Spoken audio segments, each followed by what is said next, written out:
Salaman nih kalau gitu. Bentar Pak, bentar Pak. Aduh sedih Pak. Bentar Pak. Bentar naik, minggir dulu naik. Bentar naik. Baik, Nat. Yuk.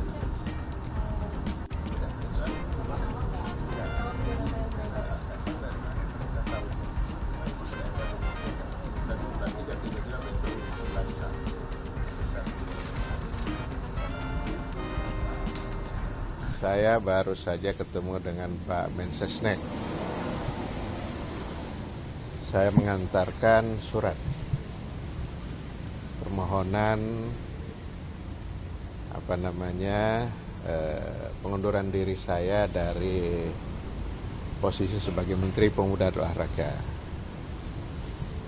Dan tentu itu masih berupa surat. Memang saya harus akan ketemu dengan Bapak Presiden.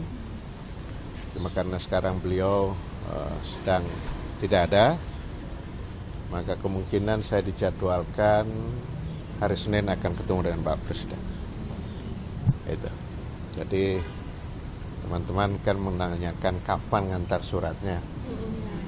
Nah, hari ini tanggal 9 Kamis saya sudah hantarkan itu. Tinggal tunggu aja. Kan keputusannya ada di Bapak Presiden.